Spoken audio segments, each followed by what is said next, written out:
बृहस्पति भगवान की जय। बृहस्पतिवार की व्रत कथा सुनने से पहले अपने हाथ में फूल और अक्षत ले लीजिए, उसके बाद ही कथा सुनी जाती है। सबसे पहले व्रत का महत्व। भगवान बृहस्पति देव की पूजा अर्चना के लिए बृहस्पतिवार को व्रत करके बृहस्पतिवार की व्रत कथा को पढ़ने अथवा किसी दूसरे स्त्री पुरुष द्वारा सुनने की प्राचीन परंपरा है। बृहस्पतिवार का व्रत करने और व्रत कथा सुनने से स्त्री पुरुषों की सभी मनोकामनाएं पूरी होती हैं। इस व्रत से धन संपत्ति की प्राप्ति होती है, निसंतानों को पुत्र प्राप्ति होती है, परिवार में सुख शांति बनी रहती है, सभी आनंद पूर्वक रहते हैं। व्रत करने की विधि। बृहस्पतिवार को सूर्योदय से पहले उठकर स्नान आदि से निर्वित होकर भगवान बृहस्पति देव का स्मरण करते हुए व्रत का आरंभ करना चाहिए। उपासक को घर के किसी कक्ष में छोटा अथवा बड़ा पूजा स्थल बनाकर उसमें भगवान बृहस्पति देव की प्रतिमा की स्थापना करनी चाहिए। घर के समीप किसी मंदिर में जाकर भी भगवान बृहस्पति देव की पूजा की जा सकती है। भगवान बृहस्पति देव पीले रंग के पुष्प और पूजा की पीले रंग की सामग्री को विशेष रूप से पसंद करते हैं, इसलिए स्नान के बाद पीले रंग के वस्त्र धारण करने का विशेष महत्व बताया गया है। पीले रंग के पुष्प, केले और पीले चंदन से भगवान बृहस्पति देव की पूजा का विधान है। बृहस्पतिवार के व्रत में उपासक को पूरे दिन में एक समय ही भोजन करना चाहिए। भोजन में चने की दाल, बेसन और दूसरे पीले रंग के खाद्य पदार्थों का ही सेवन करना चाहिए।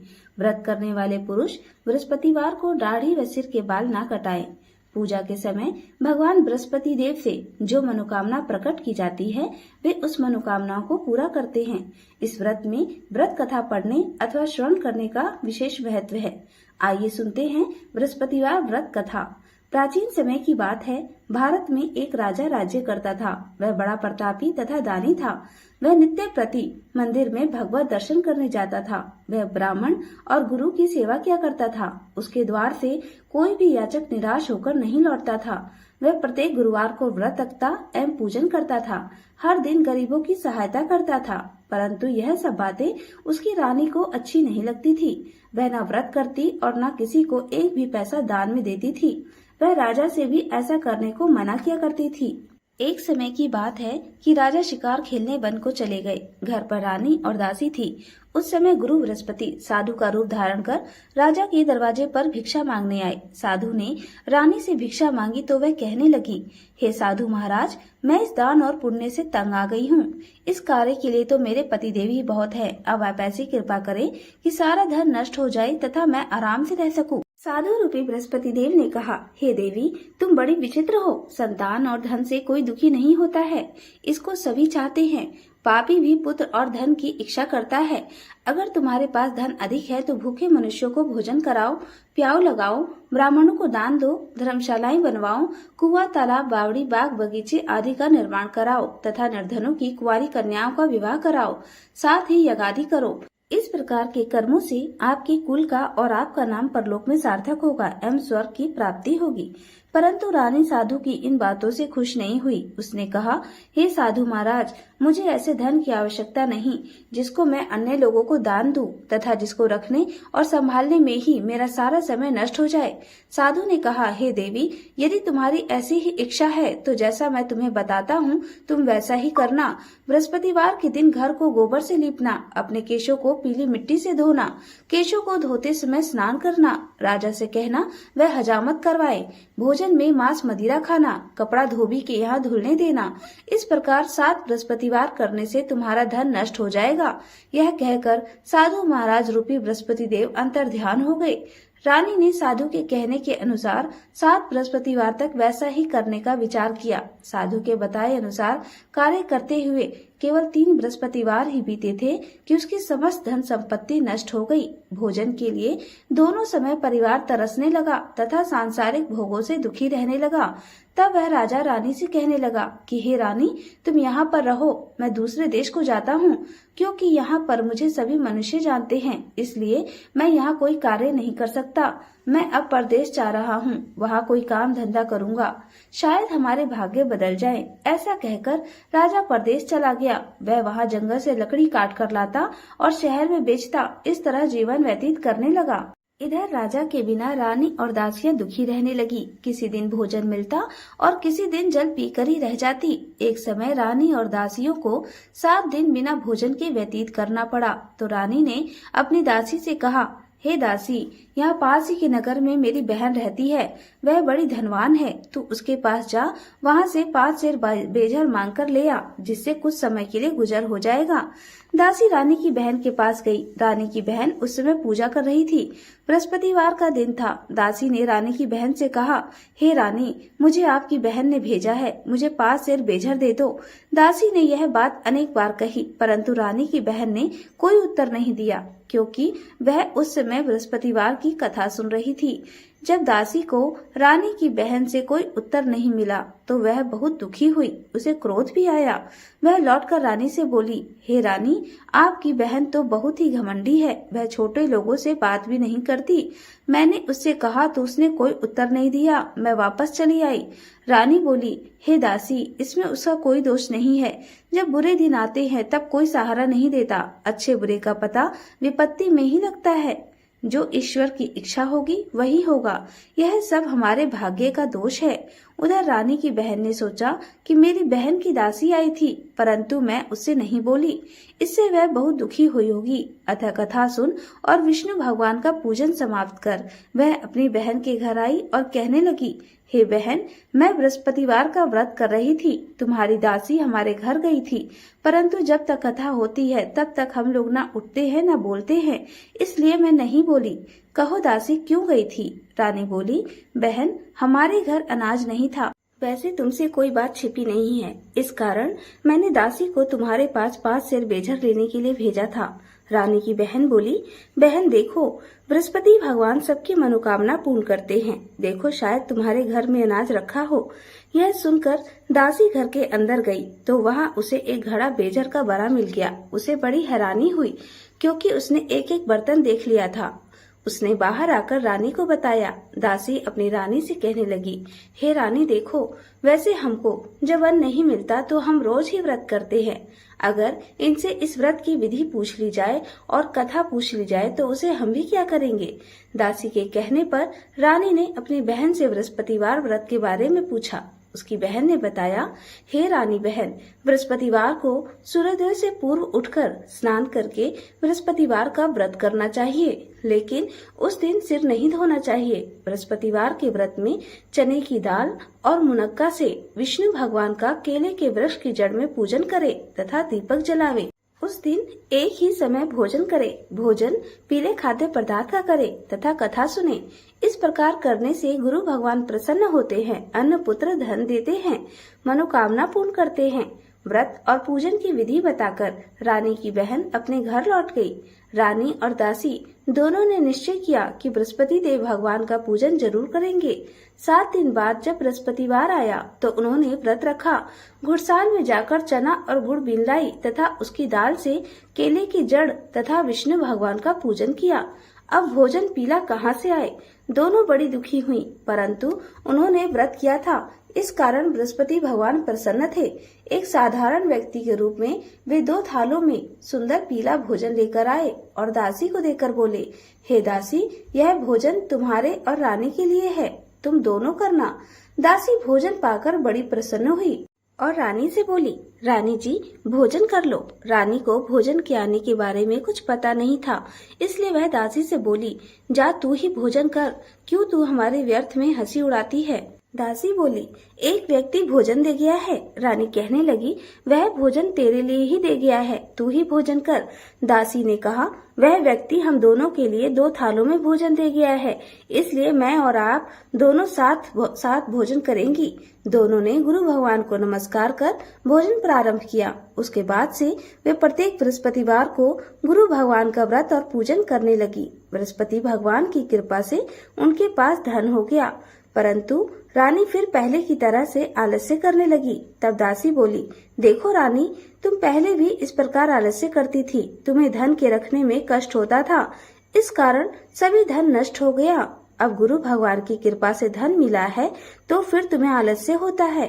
बड़ी मुसीबतों के बाद हमने यह धन पाया है, इसलिए हमें दान पुण्य करना चाहिए। तुम भूखे मनुष्य को भोजन कराओ, प्याऊ लगवाओ, ब्राह्मणों को दान दो, कुआं, तालाब, बावड़ी आदि का निर्माण करवाओ, मंदिर, पाठशाला बनवाकर दान दो, कुंवारी कन्याओं का विवाह करवाओ, धन को शुभ कार्यों में खर्च करो, जिससे तुम्हारे कुल का यश बढ़े तथा स्वर्ग प्राप्त हो और पितृ प्रसन्न हो। दासी की बात मानकर रानी ने इसी प्रकार के कर्म करने प्रारंभ किए, जिससे उनका काफी यश फैलने लगा। एक दिन रानी और दासी आपस में विचार करने लगी कि ना जाने राजा किस दशा में होंगे, उनकी कोई खोज खबर नहीं है। गुरु भगवान से उन्होंने प्रार्थना की और भगवान ने रात्रि में राजा को स्वप्न में कहा, हे राजा उठ, तेरी रानी तुझको याद करती है, अब अपने देश को लौट जा। राजा प्रातः काल उठकर जंगल से लकड़ियां काट कर लाने के लिए जंगल की ओर चल पड़ा। जंगल से गुजरते हुए वह सोचने लगा, रानी की गलती से उसे कितने दुख भोगने पड़े। राजपाट छोड़कर उसे जंगल में आकर रहना पड़ा। जंगल से लकड़ियां काटकर उन्हें बेचकर गुजारा करना पड़ा। उसी समय उस जंगल में बृहस्पति देव एक साधु का रूप धारण कर आए और राजा के पास आकर बोले, हे लकड़हारे, तुम इस सुनसान जंगल में किस चिंता में बैठे हो, मुझे बतलाओ। यह सुन राजा के नेत्रों में जल भर आया और साधु की वंदना कर बोला, हे प्रभु, आप सब कुछ जानने वाले हैं। इतना कहकर राजा ने साधु को अपनी संपूर्ण कहानी सुना दी। महात्मा दयालु होते हैं। वे राजा से बोले, हे राजा, तुम्हारी पत्नी ने बृहस्पति देव के प्रति अपराध किया था, जिसके कारण तुम्हारी यह दशा हुई। अब तुम किसी प्रकार की चिंता मत करो, भगवान तुम्हें पहले से अधिक धन देंगे। देखो, तुम्हारी पत्नी ने बृहस्पतिवार का व्रत करना प्रारंभ कर दिया है। अब तुम भी बृहस्पतिवार का व्रत करके चने की दाल व गुड़ जल के लोटे में डालकर केले का पूजन करो, फिर कथा कहो या सुनो, भगवान तुम्हारी सब कामनाओं को पूर्ण करेंगे। साधु को प्रसन्न देखकर राजा बोला, हे प्रभु, मुझे लकड़ी बेचकर इतना पैसा भी नहीं बचता जिससे भोजन करने के उपरांत कुछ बचा सकूं। मैंने रात्रि में अपनी रानी को व्याकुल देखा है। मेरे पास कोई साधन नहीं जिससे समाचार जान सकूं। फिर मैं बृहस्पति देव की क्या कहानी कहूं, मुझको तो कुछ भी मालूम नहीं है। साधु ने कहा, हे राजा, तुम किसी बात की चिंता मत करो। बृहस्पतिवार के दिन तुम रोजाना की तरह लकड़ियां लेकर शहर में जाओ। तुम्हें रोज से दुगुना धन प्राप्त होगा, जिससे तुम भली भांति भोजन कर लोगे तथा बृहस्पति देव की पूजा का सामान भी आ जाएगा। बृहस्पति देव की कथा इस प्रकार है। जय हो बृहस्पति भगवान। प्राचीन काल में एक बहुत ही निर्धन ब्राह्मण था। उसे कोई संतान नहीं थी। वह नित्य पूजा पाठ करता, परंतु उसकी स्त्री बहुत मलिनता के साथ रहती थी। वह न स्नान करती, न किसी देवता का पूजन करती। प्रातः काल उठते ही सर्वप्रथम भोजन करती, बाद में कोई अन्य कार्य करती। ब्राह्मण देवता बहुत दुखी रहते थे। पत्नी को बहुत समझाते, किंतु उसका कोई परिणाम न निकलता। भगवान की कृपा से ब्राह्मण की स्त्री की कन्या उत्पन्न हुई। वह कन्या अपने पिता के घर में बड़ी होने लगी। वह बालिका प्रातः स्नान करके भगवान विष्णु का जप करती। वह बचपन से ही बृहस्पतिवार का व्रत भी करने लगी। पूजा पाठ समाप्त कर स्कूल जाती तो अपनी मुट्ठी में जौ भरकर ले जाती और पाठशाला जाने के मार्ग में डालती जाती। वही जौ स्वर्ण के हो जाते तो लौटते समय उनको बीन कर घर ले आती। एक दिन वह बालिका सूप में उन सोने के जौ को फटक कर साफ कर रही थी। तभी उसकी माँ ने देख लिया और कहा, हे बेटी, सोने के जौ को फटकने के लिए सोने का सूप होना चाहिए। दूसरे दिन गुरुवार था। इस कन्या ने व्रत रखा और बृहस्पति देव से प्रार्थना करके कहा, हे प्रभु, यदि मैंने सच्चे मन से आपकी पूजा की हो तो मुझे सोने का सूप दे दो। बृहस्पति देव ने उसकी प्रार्थना स्वीकार कर ली। रोजाना की तरह वह कन्या जौ फैलाती हुई स्कूल चली गई। स्कूल से लौटकर जब वह जौ बीन रही थी तो बृहस्पति देव की कृपा से उसे सोने का सूप मिला। उसे वह घर ले आई और उससे जौ साफ करने लगी, परंतु उसकी माँ का वही ढंग रहा। एक दिन की बात है, वह कन्या सोने के सूप में जौ साफ कर रही थी। उसी समय उस नगर का राजकुमार वहां से होकर निकला। इस कन्या के रूप और सोने के सूप में जौ को साफ करते देखकर वह उस कन्या पर मोहित हो गया। राजमहल आकर वह भोजन तथा जल त्याग कर उदास होकर लेट गया। राजा को जब राजकुमार द्वारा अन्न जल त्यागने का समाचार ज्ञात हुआ तो अपने मंत्रियों के साथ वह अपने पुत्र के पास गए और बोले, हे बेटा, तुम्हें किस बात का कष्ट है? किसी ने अपमान किया है अथवा कोई और कारण है? मुझे बताओ, मैं आपको वही करूँगा जिसे तुम्हें प्रसन्नता हो। राजकुमार ने अपने पिता की बातें सुनी तो वह बोला, मुझे आपकी कृपा से किसी बात का दुख नहीं है। किसी ने मेरा अपमान नहीं किया, परंतु मैं उस लड़की के साथ विवाह करना चाहता हूँ जो सोने के सूप में जौ साफ कर रही थी। यह सुन राजा आश्चर्य में पड़ गया और बोला, हे बेटा, इस तरह की कन्या का पता तुम ही लगाओ। मैं उसके साथ तुम्हारा विवाह अवश्य ही करवा दूंगा। राजकुमार ने राजा को उस लड़की के घर का पता बतलाया। मंत्री उस लड़की के घर गया और राजा का आदेश ब्राह्मण को सुनाया। कुछ ही दिन बाद ब्राह्मण की कन्या का विवाह राजकुमार के साथ संपन्न हो गया। कन्या के घर से जाते ही उस ब्राह्मण देवता के घर में पहले की भांति गरीबी का निवास हो गया। अब भोजन के लिए भी अन्न बड़ी मुश्किल से मिलता था। एक दिन दुखी होकर ब्राह्मण अपनी पुत्री से मिलने गया। बेटी ने पिता की दुखी अवस्था को देखा और अपनी माँ का समाचार पूछा। ब्राह्मण ने सभी हाल कहा। कन्या ने बहुत सा धन देकर अपने पिता को विदा कर दिया। इस तरह ब्राह्मण का कुछ समय सुखपूर्वक व्यतीत हुआ, लेकिन कुछ दिन बाद फिर वही हाल हो गया। ब्राह्मण फिर अपने कन्या के यहाँ गया और सभी हाल कहा तो पुत्री बोली, हे पिताजी, आप माता जी को यहाँ लिवा लाओ। मैं उन्हें वह विधि बता दूंगी जिससे गरीबी दूर हो जाए। ब्राह्मण देवता अपनी स्त्री को साथ लेकर अपनी पुत्री के पास राजमहल पहुँचे तो पुत्री अपनी माँ को समझाने लगी, हे माँ, तुम प्रातः काल उठकर प्रथम स्नान आदि करके विष्णु भगवान का पूजन करो तो सब दरिद्रता दूर हो जाएगी। परंतु उसकी माँ ने उसकी एक बात नहीं मानी। वह प्रातः काल उठकर अपनी पुत्री का बचा जूठन खा लेती थी। एक दिन उसकी पुत्री को बहुत गुस्सा आया। उसने एक रात एक कोठरी से सारा सामान निकाल दिया और अपनी माँ को उसमें बंद कर दिया। प्रातः उसमें से उसे निकाला तथा स्नान आदि करा के पूजा पाठ करवाया तो उसकी माँ की बुद्धि ठीक हो गई। इसके बाद वह नियम से पूजा पाठ करती और प्रत्येक बृहस्पतिवार को व्रत रखने लगी। इस व्रत के प्रभाव से उसकी माँ भी बहुत धनवान हो गई और बृहस्पति देवता के प्रभाव से स्वर्ग हो गई। वह ब्राह्मण भी सुख पूर्वक इस लोक का सुख भोग कर स्वर्ग को प्राप्त हुआ। इस तरह कहानी कहकर सारे देवता वहाँ से लोप हो गए। धीरे धीरे समय व्यतीत होने पर फिर बृहस्पतिवार का दिन आया। राजा जंगल से लकड़ी काटकर किसी शहर में बेचने गया। उसे उस दिन और दिनों से अधिक धन मिला। राजा ने चना, गुड़ आदि लाकर बृहस्पतिवार का व्रत किया। उस दिन से उसके सभी क्लेश दूर हो गए। परंतु जब अगला गुरुवार का दिन आया तो वह बृहस्पतिवार का व्रत करना भूल गया। इस कारण बृहस्पति भगवान नाराज हो गए। उस दिन उस नगर के राजा ने विशाल यज्ञ का आयोजन किया तथा अपने समस्त राज्य में घोषणा करवा दी कि कोई भी मनुष्य अपने घर में भोजन न बनाए तथा आग भी न जलाए। समस्त लोग मेरे यहाँ भोजन करने आवे। इस आज्ञा को जो न मानेगा उसको फांसी की सजा दी जाएगी। राजा की आज्ञा अनुसार राज्य के सभी वासी राजा के भोज में सम्मिलित हुए, लेकिन लकड़हारा कुछ देर से पहुंचा, इसलिए राजा उसे अपने महल में लिवा गए। जब राजा लकड़हारे को भोजन करा रहे थे तो रानी की दृष्टि उस खूंटी पर पड़ी जिस पर उसका हार लटका हुआ था। उसे हार खूंटी पर लटका नहीं दिखाई दिया।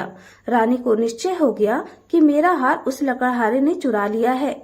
उसी समय सैनिक बुलवाकर उसको जेल में डलवा दिया। जब लकड़हारा जेल खाने में गया तो बहुत दुखी होकर विचार करने लगा कि ना जाने कौन से पूर्व जन्म के कर्म से मुझे यह दुख प्राप्त हुआ है, और उसी साधु को याद करने लगा जो जंगल में मिला था। तत्काल बृहस्पति देव साधु के रूप में प्रकट हो गए और उसकी दशा को देखकर कहने लगे, अरे मूर्ख, तूने बृहस्पति देवता की कथा नहीं की, इसी कारण तुझे दुख प्राप्त हुआ है। अब चिंता मत कर। बृहस्पतिवार के दिन जेल खाने के दरवाजे पर 4 पैसे पड़े मिलेंगे। उनसे तू बृहस्पति देव की पूजा करना तो तेरे सभी कष्ट दूर हो जाएंगे। अगले बृहस्पतिवार उसे जेल के दरवाजे पर 4 पैसे मिले। राजा ने पूजा का सामान मंगवाकर कथा कही और प्रसाद बांटा। उसी रात्रि को बृहस्पति देव ने उस नगर के राजा को स्वप्न में कहा, हे राजा, तूने जिस आदमी को जेल खाने में बंद कर दिया है वह निर्दोष है, वह राजा है, उसे छोड़ देना। रानी का हार उसी खूंटी पर लटका हुआ है। अगर तू ऐसा नहीं करेगा तो मैं तेरे राज्य को नष्ट कर दूंगा। राजा प्रातःकाल उठा और खूंटी पर हार टंगा देखकर लकड़हारे को बुलाकर क्षमा मांगी तथा राजा के योग्य सुंदर वस्त्र आभूषण भेंट कर उसे विदा किया। गुरुदेव की आज्ञा अनुसार राजा अपने नगर को चल दिया। राजा जब नगर के निकट पहुंचा तो उसे बड़ा ही आश्चर्य हुआ। नगर में पहले से अधिक बाग, तालाब और कुएं तथा बहुत सी धर्मशालाएं, मंदिर आदि बने हुए थे। राजा ने पूछा, यह किसका बाग और धर्मशाला है? तब नगर के सब लोग कहने लगे कि यह सब रानी और दासी द्वारा बनवाए गए हैं। राजा को आश्चर्य हुआ और गुस्सा भी आया। जब रानी ने खबर सुनी कि राजा आ रहे हैं तो उसने अपनी दासी से कहा, हे दासी, देख, राजा हमको कितनी बुरी हालत में छोड़ गए थे। वह हमारी ऐसी हालत देखकर लौट ना जाए, इसलिए तू दरवाजे पर खड़ी हो जा। रानी की आज्ञा अनुसार दासी दरवाजे पर खड़ी हो गई। जब राजा आए तो उन्हें अपने साथ महल में लिवा लाई। तब राजा ने क्रोध करके अपनी तलवार निकाली और पूछने लगा, बताओ, यह धन तुम्हें कैसे प्राप्त हुआ है? तब रानी ने बताया, हमें यह सब धन बृहस्पति देव के व्रत के प्रभाव से प्राप्त हुआ है। राजा ने तब निश्चय किया कि 7 रोज बाद तो सभी बृहस्पति देव का पूजन करते हैं, परंतु मैं रोजाना दिन में 3 बार कथा कहा करूंगा तथा रोज व्रत किया करूंगा। अब हर समय राजा के दुपट्टे में चने की दाल बंधी रहती तथा दिन में 3 बार वह कथा कहता। एक रोज राजा ने विचार किया कि चलो अपनी बहन के यहाँ हो आवे।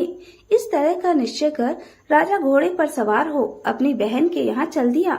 मार्ग में उसने देखा कि कुछ आदमी एक मुर्दे को लिए जा रहे हैं। उन्हें रोककर राजा कहने लगा, अरे भाइयों, मेरी बृहस्पतिवार की कथा सुन लो। वे बोले, लो, हमारा तो आदमी मर गया है, इसको अपनी कथा की पड़ी है। परंतु कुछ आदमी बोले, अच्छा कहो, हम तुम्हारी कथा भी सुनेंगे। राजा ने दाल निकाली और कथा कहनी शुरू कर दी। जब कथा आधी हुई तो मुर्दा हिलने लगा और जब कथा समाप्त हुई तो राम राम करते हुए वह मुर्दा खड़ा हो गया। राजा आगे बढ़ा। उसे चलते चलते शाम हो गई।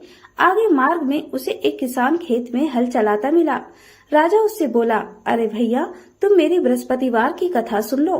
किसान बोला, जब तक मैं तेरी कथा सुनूंगा तब तक 4 हरैया जोत लूंगा। जा अपनी कथा किसी और को सुनाना। राजा आगे चलने लगा। राजा के हटते ही बैल पछाड़ खाकर गिर गए तथा किसान के पेट में बहुत जोर से दर्द होने लगा। उसी समय किसान की पत्नी रोटी लेकर आई। उसने जब वह देखा तो अपने पुत्र से सब हाल पूछा। बेटे ने सभी हाल बता दिया। बुढ़िया दौड़ी दौड़ी उस घुड़सवार के पास गई और उससे बोली, मैं तेरी कथा सुनूंगी, तू अपनी कथा मेरे खेत पर ही चलकर कहना। राजा ने लौटकर बुढ़िया के खेत पर जाकर कथा कही, जिससे सुनते ही बैल खड़े हो गए तथा किसान के पेट का दर्द भी बंद हो गया। राजा अपनी बहन के घर पहुंच गया। बहन ने भाई की खूब मेहमानी की। दूसरे रोज प्रातःकाल राजा जागा तो वह देखने लगा कि सब लोग भोजन कर रहे हैं। राजा ने अपनी बहन से जब पूछा कि ऐसा कोई मनुष्य है जिसने भोजन नहीं किया हो, जो मेरे बृहस्पतिवार की कथा सुन ले, तो बहन बोली, हे भैया, यह देश ऐसा ही है। पहले यहाँ के लोग भोजन करते हैं, बाद में अन्य काम करते हैं। अगर पड़ोस में कोई हो तो देख आती हूँ। ऐसा कहकर बहन देखने चली, परंतु उसे कोई भी ऐसा व्यक्ति नहीं मिला जिसने भोजन ना किया हो। फिर वह एक कुम्हार के घर गई जिसका लड़का बीमार था। उसे मालूम हुआ कि उसके यहाँ 3 दिन से किसी ने भोजन नहीं किया। रानी ने अपने भाई की कथा सुनने के लिए कुम्हार से कहा। वह तैयार हो गया। राजा ने जाकर बृहस्पतिवार की कथा कही, जिसको सुनकर उसका लड़का ठीक हो गया। अब तो राजा की प्रशंसा होने लगी। एक दिन राजा ने अपनी बहन से कहा, हे बहन, मैं अपने घर जाऊंगा, तुम भी तैयार हो जाओ। राजा की बहन ने अपनी सास से अपने भाई के साथ जाने की आज्ञा मांगी। सास बोली, चली जा, परंतु अपने लड़कों को मत ले जाना, क्योंकि तेरे भाई की कोई संतान नहीं होती है। बहन ने अपने भाई से कहा, हे भैया, मैं तो चलूंगी, परंतु कोई बालक नहीं जाएगा। राजा ने कहा, जब कोई बालक नहीं चलेगा तब तुम जाकर ही क्या करोगी? दुखी मन से राजा अपने घर को लौट आया। राजा ने अपनी रानी से कहा, हम निसंतान हैं, इसलिए कोई हमारे घर आना पसंद नहीं करता। इतना कह वह बिना भोजन आदि किए शैया पर लेट गया। रानी बोली, हे प्रभु, बृहस्पति देव ने हमें सब कुछ दिया है, वे हमें संतान भी अवश्य देंगे। उसी रात बृहस्पति देव ने राजा को स्वप्न में कहा, हे राजा उठ, सभी सोच त्याग दे, तेरी रानी गर्भवती है। राजा को यह जानकर बड़ी खुशी हुई। 9वें महीने रानी के गर्भ से एक सुंदर पुत्र पैदा हुआ। जब राजा की बहन ने यह शुभ समाचार सुना तो वह बहुत खुश हुई तथा बधाई लेकर अपने भाई के यहाँ आई। तभी रानी ने कहा, घोड़ा चढ़कर नहीं आई, गधा चढ़ी आई। राजा की बहन बोली, भाई, मैं इस प्रकार ना कहती तो तुम्हें औलाद कैसे मिलती। बृहस्पति देव ऐसे ही हैं, जिसके मन में जो कामनाएं रहती हैं सभी को पूर्ण करते हैं। जो सद्भावना पूर्वक बृहस्पतिवार का व्रत करता है एवं कथा पढ़ता अथवा सुनता है और दूसरों को सुनाता है, बृहस्पति देव उसकी सभी मनोकामनाएं पूर्ण करते हैं। बृहस्पति देव उनकी सदैव रक्षा करते हैं। जो संसार में सद्भावना व सच्चे हृदय से बृहस्पति देव का पूजन करते हैं, उनकी सभी मनोकामनाएं उसी प्रकार पूर्ण होती हैं। जैसे रानी और राजा ने बृहस्पति देव की कथा का गुणगान किया, उनकी सभी इच्छाएं बृहस्पति देव ने पूर्ण की। मनुष्य को हृदय से उनका मनन करते हुए जयकार करना चाहिए। बोलिए बृहस्पति भगवान की जय। अब सुनिए आरती बृहस्पति देवता की। जय बृहस्पति देवा, ओम जय बृहस्पति देवा। छिन छिन भोग लगाऊं, छिन छिन भोग लगाऊं, कदली फल मेवा, ओम जय बृहस्पति देवा। तुम पूर्ण परमात्मा, तुम अंतर्यामी, स्वामी तुम अंतर्यामी। जगत पिता जगदीश्वर, तुम सबके स्वामी, ओम जय बृहस्पति देवा। चरणामृत निज निर्मल, सब पातक हरता, स्वामी सब पातक हरता। सकल मनोरथ दायक, कृपा करो भरता, ओम जय बृहस्पति देवा। तन मन धन अर्पण कर, जो जन शरण पड़े, स्वामी जो जन शरण पड़े।